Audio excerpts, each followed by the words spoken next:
Hey, it's Between the Pipes. You're on X, Twitch, YouTube, DMAX Twitter for some reason. Raj's Twitter, even though he's not here. I am Mark Springer. It is Between the Pipes. I am expected to be joined by Dan Tanner tonight. He's the host of In the Paint, the Nuggets post-game show. But I'm excited to have him here talking some Avs. Dan loves the Avs. In fact, I see him, and bear with me tonight if I screw anything up, because usually it's Raj that controls this end of things. But I'm going to add Dan Tanner here. Nailed it. Hey, bro. Welcome Nailed to it, Between the Spring. Pipes. Good to be here, man. First Avs post-game show of the season for me. I'm usually on the Nuggets, so got to watch the game tonight. And, too bad it wasn't a more exciting game that we could break down. But look, man, it's just one of these games where literally everything just went Utah's way. I mean, would you say that's fair to say, Spring? I don't like to make a lot of excuses for teams that we're covering, but that's just kind of what it felt like tonight. I heard Connor say this on the radio. He's like, Utah feels like the Kansas City Chiefs of the NHL tonight. They're just getting every single break possible. I mean, the first two goals, deflection off Lehkonen. I think the second one was deflected in off DeHaan. So, just a tough loss. And I just don't like Utah. Just pick a name. You know what I'm saying? Get a better jersey. It's just annoying. No, see, I want them to stay hockey club. I wanted the Washington Commanders to remain the Washington football team. What are they going to be? The Yetis? That's kind of what it feels like the leader in the clubhouse is the Yetis. That feels like the most logical. Yeah. Even though the Avs have Yeti connections, and a lot of people are screaming copyright infringement. I don't know if the Avs have a patent on the Yeti. But yeah, if I were to grade tonight's game, I would have given just the slight edge to the Avs. I thought they were the slightly better team, but this game is weird. This sport is weird. It can be a game of bounces. And the two goals you mentioned, I don't care if it's the lowest point of Alexander scratch that, the highest point of Alexander Georgiev, whatever spectrum of Georgiev. If he was in net, those are going past. If that was freaking, let me go like this. If that was Patrick Waugh, those are going in on him. Those are just terrible freaking bounces. Wedgwood does nothing wrong there, and the Avs have their chances on their end. Lehkonen has a couple, breakaway from Taves late, one-timer on a power play. Valeri Nichushkin had a sick move, very similar to the goal that he scored in Pittsburgh, where he comes down the right side and with a head of steam is able to control the puck. And I mean, a great little move to the forehand to try to go far side. Shout out to Karel Vejmelka, who I need to look up his numbers. I've been meaning to do this. Peter Mrazek, we saw him with the Blackhawks earlier this year, beat the Avs. He's one of those goaltenders who has surprisingly decent numbers against the Avs. I wouldn't be surprised if Vejmelka does either. I know there's one start when they were the Coyotes that I think it was at Ball Arena. He got a lower scoring win. I'm going to confirm that, but he was good tonight. He was good. He can do that. The Avs had their chances, hit some posts, got looks. The puck bounced the I wanted to say the Yotes way, the hockey club's way. The puck did not bounce the Avs way tonight. It simply did not. I mean, literally not at all, Spring. Like I said, it was one of those nights. Vejmelka was great. But to your point about Wedgwood, I mean, 100%. I actually thought he was pretty good tonight overall. And the play the Avs have been getting in goal since the trade for Wedgwood has been an upgrade, which is positive. We'll see what Mackenzie Blackwood brings to the team. Somebody was telling me he might have been a little bit sick tonight, but I did see him sitting on the bench and it looked like he was the backup. So I'm not sure what was going on there. I would expect he probably starts in their next game. So I'm excited to see what Mackenzie Blackwood can do, because Spring, I remember just a few years ago watching a Devils game when Mackenzie Blackwood was the starting goaltender for New Jersey. I mean, he had some really good moments in New Jersey. Like, this is a guy that when he's on, he can be an elite level type of goaltender. Now, the problem for him, and it seems like the problem for a lot of the Avs goalies over the last couple of years, has been consistency. And that's really what this team is lacking the most right now in net, is just a guy that can be consistent. Because look, like Georgiev, the thing about him is he's an athletic freak. Like, he is. And he's a very talented goaltender.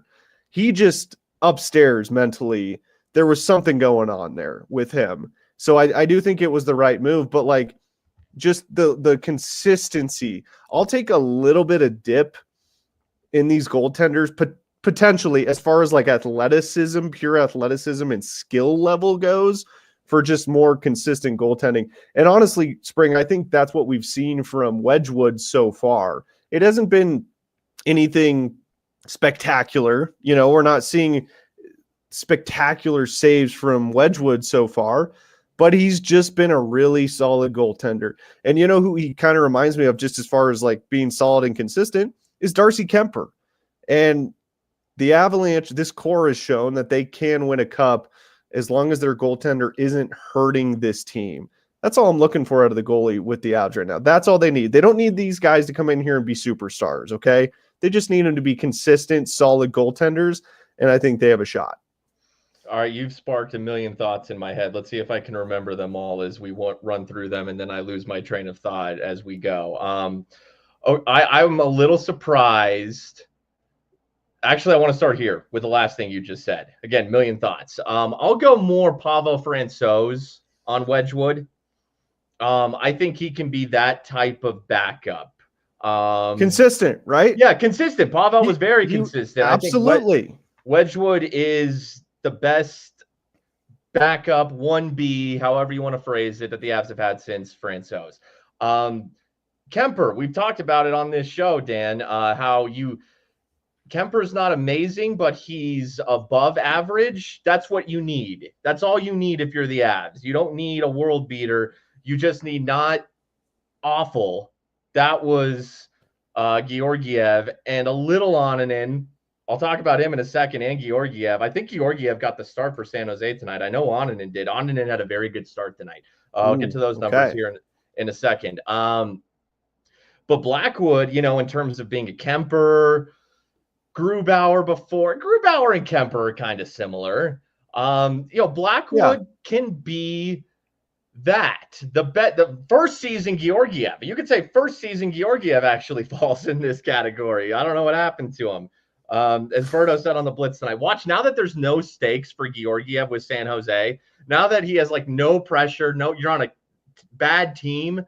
Watch him actually play pretty well now that he has zero pressure on him down there. All right, I have Georgiev's numbers real quick, Spring. Okay, he did start tonight. And the Sharks got the road win in St. Louis. They did. They beat the Blues 4-3. Georgiev faced 20 shots, allowed 3 goals with an .850 save percentage. So, yeah, okay, 17 saves, 20 shots against, and .850 save percentage. So the numbers aren't great. And you know, it's funny, Wedgwood similar numbers tonight. 19 saves, 22 shots against. And 2 of those were just those were not his fault. Those first 2, the Lehkonen tip in, the Don tip in.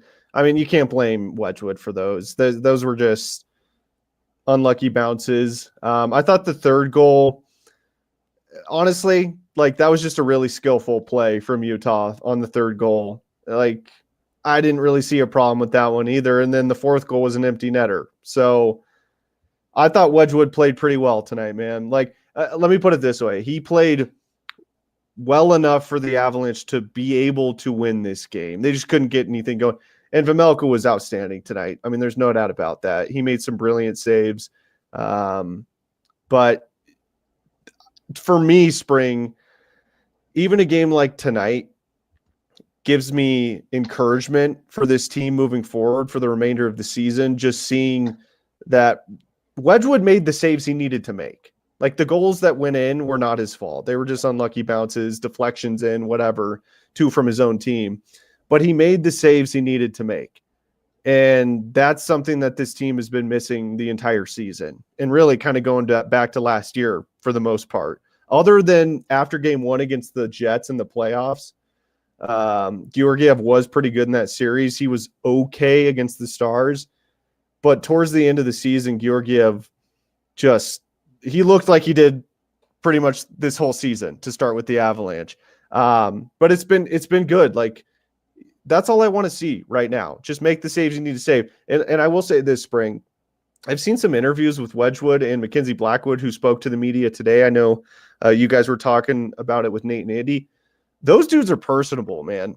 Like, what Mackenzie Blackwood even said in his presser, like, I'm an easygoing guy. I'm easy to talk to. Like, you can come up to me in the locker room. I'll talk about whatever. That's something that was not in Alexander Georgiev's personality traits whatsoever. Now, I don't know how much that can really, like, how much that stuff matters on the ice, but it does matter when it comes to chemistry in the locker room and chemistry with your teammates. And clearly, you know, I'm seeing that clip resurface of Mikko Rantanen and Georgiev getting into it in Edmonton.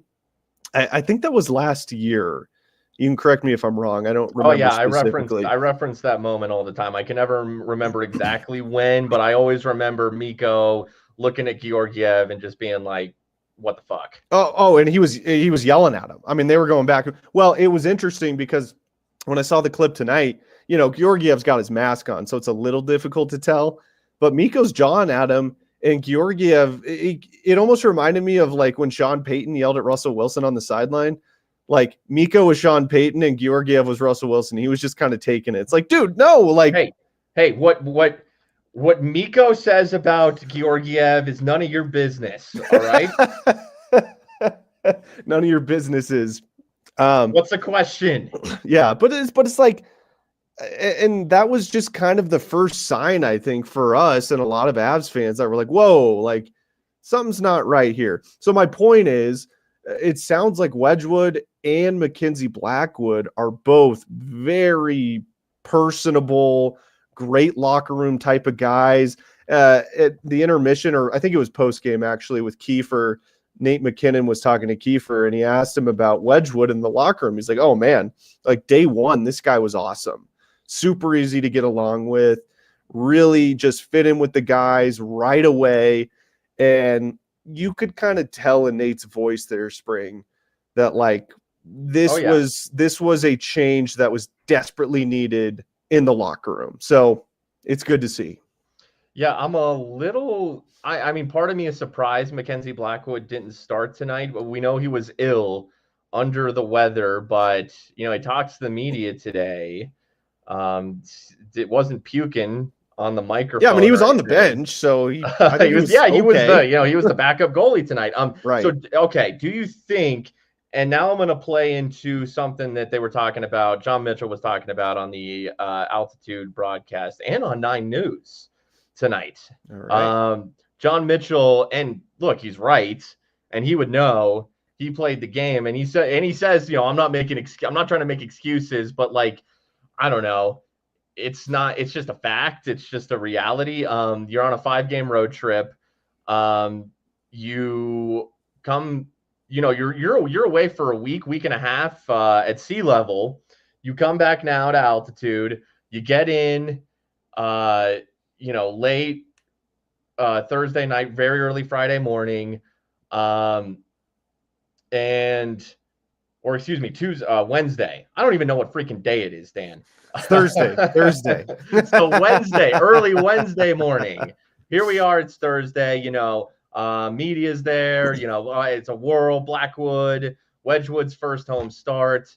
I thought maybe that, you know, usually you see on the 5th game of a 5-game road trip that, you know, teams can gas. The Avs didn't do that. They go blow out the Penguins 6-2. Maybe this was the gas game. You know, after the end of a lot of traveling, coming home again, you know, I'm not trying to make excuses. John Mitchell isn't trying to make excuses, but that is a real thing that can happen. And I wonder maybe if they decided, let's hold Blackwood off until Nashville on Saturday night, after we're a little back in our cycle. We're back in our sleep routine and we're more ready to go for Saturday night. I don't know. Maybe I'm grasping at straws. Let them get acclimated a little bit to the altitude. I mean, who knows what the thing is, but Spring, you're right. And, I will say though, like energy wise tonight, and I thought specifically in the first period, the Avs were flying around. I mean, I didn't really see it didn't look like they were skating with tired legs out there tonight or anything like that. Vejmelka was great. It was just one of those weird games where like just literally none of the bounces were going the Avs' way. But I will say, and I've noticed this with the Nuggets and the Jazz over the years, like the one team that the Nuggets have never had the quote unquote altitude advantage over is Utah, because they're pretty high elevation. I know Denver's higher in elevation, but they're similar. So like of all of the teams that they're not going to have that altitude advantage over, it is going to be Utah. So maybe that factored into it as well. Like that's one of the teams that can come in here and not be as affected by the thinner air. But honestly, Spring, like, I don't know. You tell me, like, did it look to you like in that, especially in the first period? I thought as the game went along, it kind of got bogged down a little bit more, but I thought the Avs were flying around in that first period. It looked like they had their skating legs. They were for the first 10 or so minutes. Then they went a little stale. But I thought second, third period, they were pushing all right. Look, this wasn't their best effort tonight. I'm not saying that. This was not their best effort, but I thought they played well. But Utah, they played that good defensive brand of hockey that we've seen be effective against the Avs with several teams like the Capitals. A few, I know the Capitals are out kicking their coverage a little bit. These mid-level teams are playing a more defensive brand against the Avs, and on certain nights, the Avs haven't had the full effort required. They didn't have it tonight, but it wasn't bad. It was not bad from Colorado tonight. I mean, look, you look at their numbers, and McKinnon 4 shots on goal, Rantanen 3 shots on goal. Nichushkin 2 shots on goal, Lehkonen 3 shots on goal, Kiviranta 2 shots on goal. Those are the only Avs players who had multiple shots on goal, forwards at least. Middlestat didn't have one. Middlestat didn't have one. This is a slower Cale Makar night. He has a night. There's the play. It was the Lehkonen play where Makar gets fed, and damn near puts that thing through Vejmelka. Lehkonen tries to get to it. That was like the only moment where Cale was truly dangerous tonight. It was a slower night for Cale. Overall, a slower night for Nate and Mikko. I thought Nate had his moments where he looked explosive. Didn't notice Mikko a hell of a whole lot out there tonight. Speaking of that, hey, let's go there right now. I saw Spit and Chicklets talking about it. If Spit and Chicklets is talking about it, it's a thing, Dan. Okay, what's the thing? If Paul Bizanet and Ryan Whitney are talking about it, they just brought up, do you trade Mikko by the deadline if he's not extended? By the trade deadline? Because would you risk letting him walk for nothing? Man, that's, I'd really have to think about that. I mean, there's so many factors involved, like, okay, well, let's play this out. What are the biggest, we're not going to put goalie in there because the Avs just made 2 moves. Okay. They're not making another goalie move, right? Mm-hmm. Okay. So, take out the goalies. What are the biggest deficiencies on the Avalanche right now? I would say third line pairing defense hasn't been great, but they've been. You're not trading Mikko for a third line D pair. Yeah, they're really pretty set everywhere. Well, that's the thing. Now where they're lacking is the bottom 6. But again, you're not trading Mikko. And so, like, for, I'm not saying trade Mikko Rantanen, but what I am saying is if the trade deadline comes by or is like, the next day, and you don't have a deal in place with Mikko Rantanen, and then he finishes the season, and man, you better win a cup, because what happens if, we've been using the Anaheim Ducks, like it'll be some stupid team like that or whatever. That's like Mikko Rantanen, here is a 7-year deal with the 13 to 14 million per that you want, which is more than McKinnon per year. And the Avs say, we can't meet that. And Mikko wants his money, and he leaves. No, Like no, I then, get it. I you get it. know, But so my point is, like, would you be willing to trade Mikko Rantanen to get um extremely potent scoring depth in your lines 2 through 4? Let's just put it that way. Like, would you be willing to trade him and take away that's a lot of goals. I mean, it's 50 goals a season. Would you be willing to risk getting rid of that in order to have a much, much deeper team? Like, does that make the Avs better? And again, all this depends on like who would be coming back. But I would have to say the answer is probably no. Now, the other question, Spring, is if they don't extend him by the deadline and they don't trade him, do you trust C-Mac and Joe to get a deal done this offseason? I mean, really, that's what it comes down to. Now, C-Mac and Joe have shown over the years that they are pretty good at getting deals done when there are deadlines in place, right? But that's a big risk.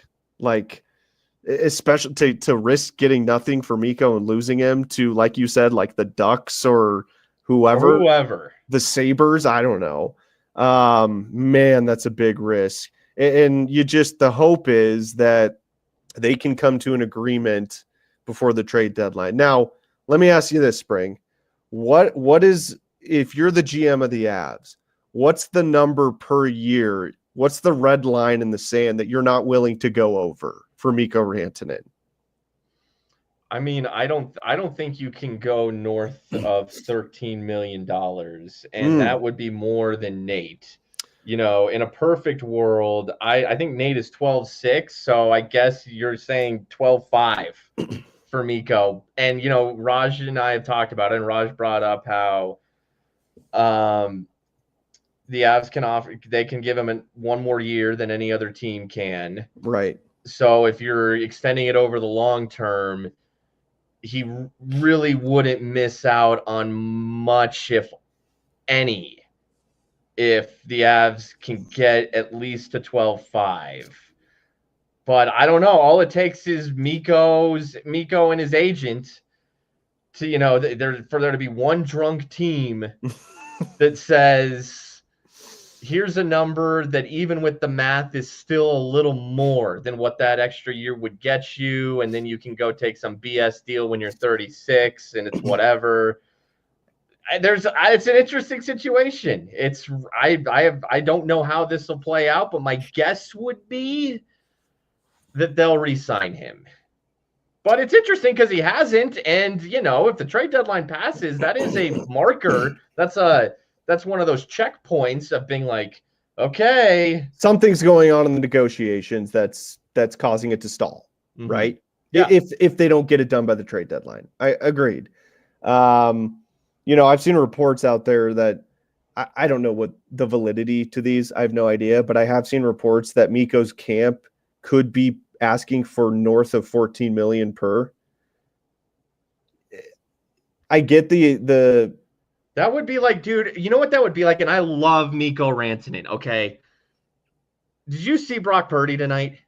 That would be like making Brock Purdy the highest, you know, or making him akin to one of the highest paid quarterbacks. Like, they're different levels. Mikko's better comparatively to Purdy, but like, is the NFL, are the Niners really going to do that? Like, are you really, if you're whoever, the Ducks, are you really going to pay Mikko Rantanen, a good player? Great player. Yeah. But north of $14 million. But would it shock me? No, because there are desperate teams out there. Yeah, you think the Red Wings would pay Mikko 14 million? I bet they would. The Yzerman's trying to bail out the Yzer plan. Maybe that's his panic move. It's like paying Juan Soto $765 million. Like, yeah. I love Juan Soto, but holy crap, I'm not sure I'd give him that. Well, I get it. That's crazy. But the difference is baseball doesn't have a salary cap, and the NHL has a hard salary cap. So that's why this is so important. Man, would you pay Mikko 14 million? You can't. I mean, if you're the Avs, you can't. Right. Man, that's tough because there's, like you said, risking losing him for nothing would be just the worst case scenario. I mean, there's no doubt about that. Well, look, if that would you were rather pay him 13 and not lose him and maybe overpay a little bit, or risk losing him and get nothing is really the question. If they were to risk it and he walks, they could go sign 2 players the next day. But it would be what's available in the free agent market, and there's some good options, I'd imagine. But if you trade him at the deadline, you could also get picks, prospects, in addition to players that you could then use to you're either using those draft picks or just more assets for trades down the road. Either way it works out. You just would miss out on a little bit of capital if he leaves you high and dry, just a little bit. Well, and the other thing we're not talking about that kind of handcuffs this situation too, and I hate to bring this up, I know what you're going to say, but it's kind of the elephant in the room is Gabriel Landeskog, because he is counting against their cap this year because he's no longer on LTIR, right? So this is, as the days and the months go by, my confidence that Gabe is coming back are waning. Now, that's not to say that he's not coming back. I have no idea, okay? Honestly, I don't even think Gabriel Landeskog really knows if he's going to be able to come. I have no idea. I really just don't think he really knows. I know he's working his ass off to get back. But, man, they need to figure out – they need to know before the trade deadline. Don't they? If he's going to be able to come back this year, they need to be able to figure that. When is the trade deadline, by the way? I mean, I can look it up. Early March. It's early March. Yeah, so, I mean, they need to. The freaking 4 nations thing will be done by the time the trade deadline gets here. That's eons away. Right. So when is this thing? But they've got to know by then.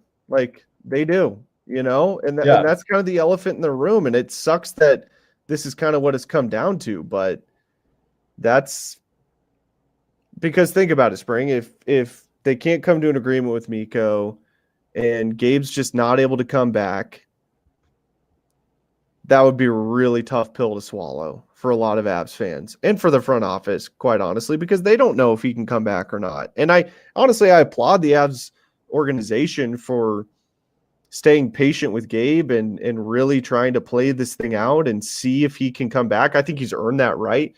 But at some point, man, like last year, it wasn't a problem because he wasn't counting against the cap. Well, this year he is. So that does change things. So they need to know one way or another. I would say even a little bit before the trade deadline, if he's going to be able to play or not this year, right? Oh yeah, no, absolutely. There's a chance that the Avs could Vegas Golden Knight this thing, and he's on LTIR until the playoffs start. But even in terms of Mikko, if Gabe's back, then that's 7 extra. And they're accounting for the $7 million right now, but then it's really there. That could make things even tighter for Mikko. I don't know. Okay. So the Avs lose 4-1 to the hockey club tonight. You don't even say Utah. You just say hockey club. Yeah, change the name. Get a real name. I don't know why this bugs me so much. Get a real jersey, get a real sweater, get a real name. What are we doing? They couldn't figure this out over the offseason, Spring. Come on. Utah, I think that's the plan. I think that they didn't want to rush the decision, if I remember correctly. They want to get it right. That's what the Commanders did. They came up with Commanders. Yeah, and they still screwed it up. The Commanders. That's the dumbest name I've ever heard. I'm not sure how I feel about Yeti. Is it because the Avs had the Yeti logo? Is that why, or is it just in general? Because I kind of like it. I don't know. It's a little like if I were to create a team in the NHL video game, it's just a little fake to me. Doesn't feel like a real name. It feels like a team name. It feels like a beer league hockey team's name kind of thing, Yeah, or like an OHL team's name, the Yetis. I get you, or an AHL team, something like that. In the chats, I see you. The Utah Soakers. What about the Utah Lakers? Because there's a Utah lake there. Soakers. What about the Lakers? Can we have two Lakers There's in probably sports? copyright infringements on that or something like that. But Name although of the Vegas, Lakers. the Golden Knights got away with it, and who were they? Who were the Golden Knights beefing with when they came up with their name and I don't logo? even remember this. Yeah, the gold. It's a college. Is it Army? Ah, that sounds about right. I think Army was beefing with the Golden Knights about their logo and name. So I don't know if the Lakers would work. The Soakers. Who said the Soakers? What is the Soaker? Some troll in the chat said that. Yeah. Okay. Right. So the Avs lose tonight, but so did the three teams in the Central Division that are above them. The Jets lost in overtime at home to the Golden Knights. The Minnesota Wild got absolutely pounded at home by the Edmonton Oilers, 7-1. Ooh, wow. And the Dallas Stars lost at home 4-1. Same score as here in Denver. So Eustace Onanen gets the start in Dallas. I believe this is his second start. Eustace gets his first win as a Pred. Saves 35 shots on 36 against a 97-2 Wow. save percentage in his first start, Dan, in Montreal. He lost, but he had a 93-1 on the save percentage, 27 saves on 29 against. So, I mean, that's something like a 950 save percentage for Eustace Onanen. He's 1-1 in his first two starts with Nashville. How does that make you feel? I'm okay with the performances we've seen from Wedgwood so far. Now I got to see Mackenzie Blackwood for a couple of weeks, give him like 10 games, and then I'll really give you a decision on that. But did the Avs give up on Eustace a little bit too early? To me, it kind of felt like Georgiev, I get. Like, that was obvious. He needed to go. Okay. Completely agree. But with Eustace, and he had a very rough stretch. There's no doubt about that. But like earlier in the season and spot starts last year, like he had some really solid games for the Avalanche in net. I don't know. Maybe there was stuff going on behind the scenes that we just don't know about, and that's why they got rid of him. I have no idea. But to me, it does seem like, wow, that seems like kind of early. And this is a guy they drafted and developed and groomed as the potential starter for the future. It did seem a little bit odd that they got rid of him that early, but, it's just one game. And he had a good game tonight for the Preds. I get it. Finally, against, he struggled against the better teams in the NHL. And here he goes into Dallas, a team that is very good and, has this is the best performance of his career. He had some good ones with the Avs, and this tonight is the best of his career. Yeah, I was surprised, like when I saw the news, come down that many days ago now when Onanen was traded for Wedgwood. I was like, oh really? It was coming off of that 8-2 loss in Tampa. Like, I mean, the Avalanche, they reacted like some of our listeners, Dan, fire Bednar. They were like, fire Onanen. Like, it's like, damn, I know it was a bad, and he allowed some bad goals in Tampa. They were not good. Yeah. But yeah, 24 years old and has had good starts in just a very small sample size still. It felt like he was on like the trajectory, third round pick, which is not bad for a kid who's 18 at the time, playing in Finland, and was playing, then he starts playing for, in that pro Finnish league, which for the high teen, early 20s kid, age-wise, pretty damn impressive to be playing in that league. And then goes to the AHL and, he's progressing, comes up to the Avs, bad starts to start, but then in a little more consistent role, better against weaker teams. That would continue, struggled against the better teams, but I was surprised that they pulled the ripcord that soon. I understand the thought, though, that the Avs are win now. And Scott Wedgwood this season is just more reliable than Onanen. And it tells you they probably also do love Ilya Nabokov, the kid in Russia. Yeah. But he's 22. That's young for an NHL goalie, even at 23 years old next year. But maybe there's a hope that maybe Blackwood, they can, if he's good, there's some sort of financially viable deal there, even in a short-term thing until Nabokov's ready.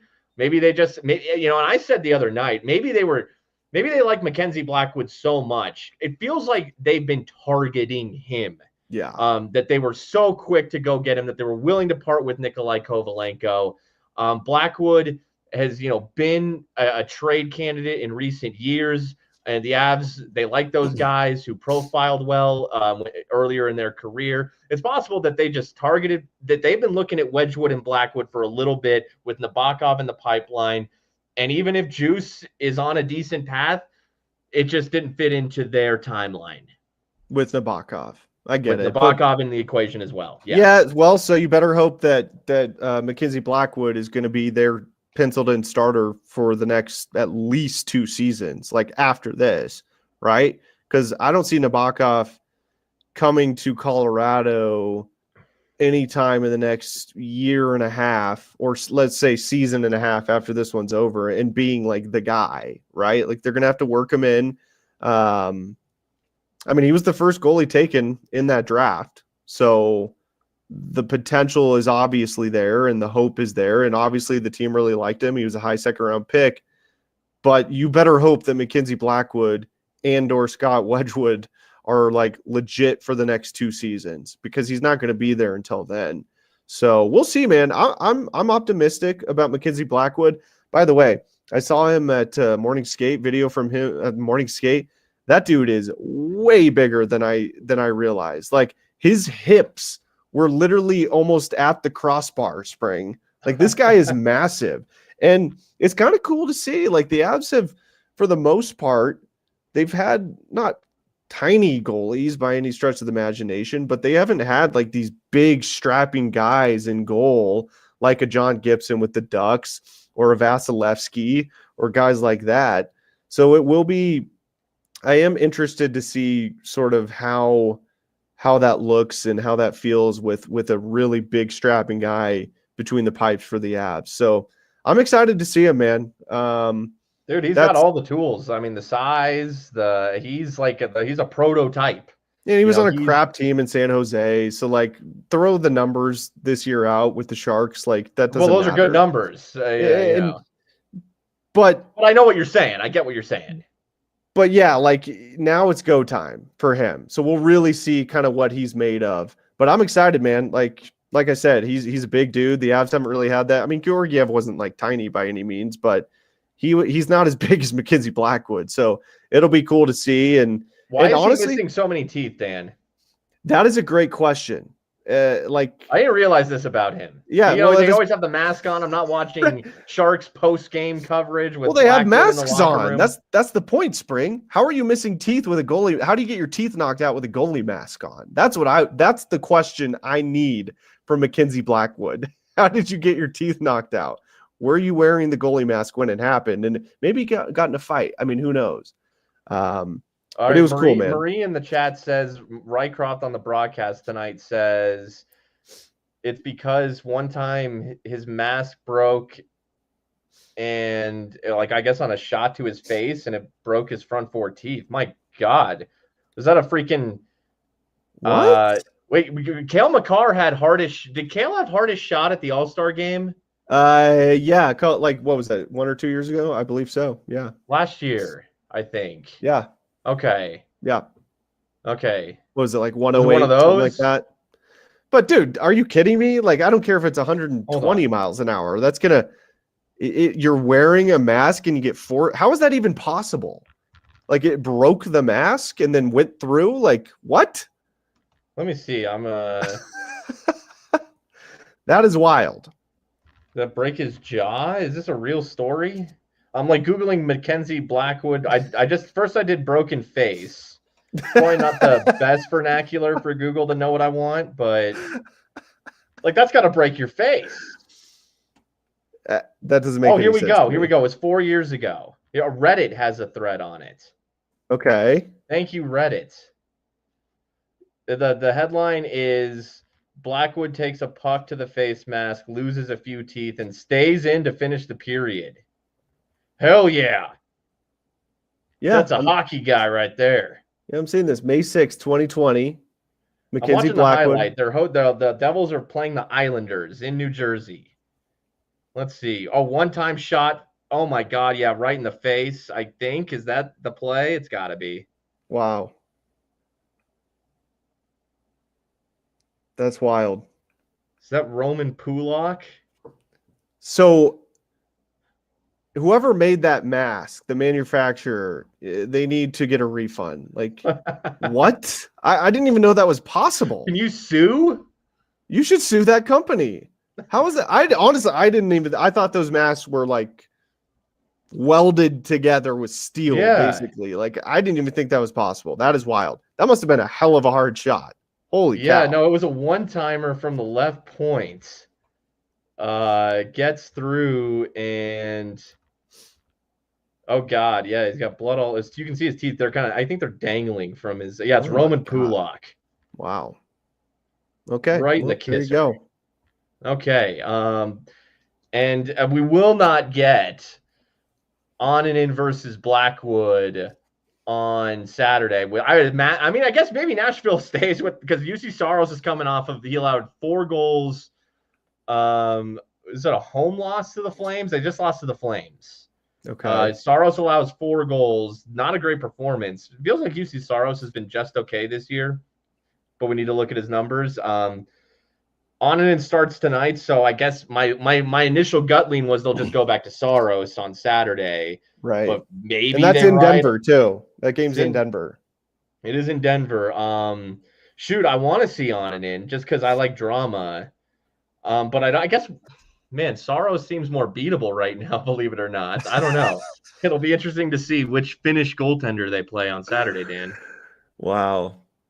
Dude, the Nashville Predators outside of tonight's game have been a disaster this year. Oh, they've been awful. And they make the big offseason acquisition with Steven Stamkos. What did they start, like 0-8 or something like that to start the year? They had a horrible start to the season. But as the Oilers have shown, that doesn't injure season. I know the Oilers are obviously a lot more talented than the Preds are. But Spring, one more thing I wanted to bring up with you, and Riker and Mosier were talking about this on the broadcast tonight. The Avs went like 31-9 at home last year at Ball Arena. They're 7-8, and it's December 12th. What is going on at home? Like that's wild to me. And what's weird also is like the Nuggets are struggling at home this year too. That blows my mind. Like, what is going on at home? Now, I know the goaltending has been just ass so far this year for the Avs, and I understand that. Maybe that's a reason. But, like, we just saw them come off a 5-game road trip, and they look great. And then they come home tonight, and like you said earlier, it is that kind of, like, first game back home after a long road trip is one of those weird instances throughout seasons that all teams deal with. Maybe that's just kind of what it was. But, 8 losses at home already this year? It's December 12th. We're not even a third of the way through the season. That's what is going on at home for the Avalanche? Why are they losing so many games at home? I don't get it. Yeah, no, I'm glad you brought that up because, and this is one reason I was like, no way the Avs lose this game, right? Like they're not going to fall to 7-8 at home. Like they're an over 500 team at home, right? Nope, they fall to 7-8 at home. They're 10-6-0 on the road. They haven't lost in overtime this year. That's cool. That will improve. That has to improve. Sure. Just not even like it has to improve or else. No, it's just they're too good. It will improve. You will by and large be better on your home ice. Every team will be. So I suppose it's encouraging, on the flip side that they are 10-6 on the road. It's tougher to win on the road. It's more grinding to win on the road. It's more of a testament to the mettle of your team when you go into these hostile environments, and You have a 10-6 road clip, considering the goaltending, considering the injuries, all said and done. 10-6 is pretty good. So I'll take that as the positive and assume that they will be relatively significantly over 500 at home in the coming weeks and months. Okay. Well, yeah. I mean, but I get it's odd. It's odd. It is. And then last thing, we kind of brought this up earlier, but like this is one of my bigger concerns now for the Avs. What is going on with Casey Middlestat, man? Like, listen to this, Spring. Okay, he had no shots on goal tonight. In their 6-2 win against Pittsburgh, 0 shots on goal. In their 4-0 win at New Jersey, 0 shots on goal. At Detroit, 1 shot on goal. At Carolina, 0. At Buffalo, his former team, 1. Versus Edmonton on November 30th, no shots on goal. At Dallas on the November 29th, no shots on goal. He has 2 shots on goal, Spring, over his last 8 games. 2 shots on goal over his last 8 games. How in the hell is that? That's your second line center, man. Like, he's got to be better. That's ridiculous. 2 shots on goal over an 8-game stretch from your second line center. You can't have that. I was, when the Avs were losing some games recently, before the road trip, I talked about Casey Middlestat before the road trip. Let's see, the first 6 games before they went out on the road trip that they went 4-1 on, Casey Middlestat had no points. And Arturi Lehkonen was struggling a little bit too. Those were a couple players that I singled out as you got to be better. Lehkonen has picked it up. Middlestat now, the other night in New Jersey, he had the 2 assists. That was his best game. Going back to the poor 6-game stretch as well. That was his best game. 2 assists in New Jersey. But then right back down here tonight. Yeah, I've been talking about how when Drouin is back, okay, Colton goes back down to 3C, and Ross Colton, he hits a post tonight. I thought, when did he score his goal? His second game back? That was his best game. The other 2 games does look like a guy who's finding his footing, coming back from injury just a little bit. He's been good, though. Alon Nichushkin coming back, Lehkonen coming back. Mm-hmm. Is Middlestat the one who goes down to 3C and Colton stays up as 2C?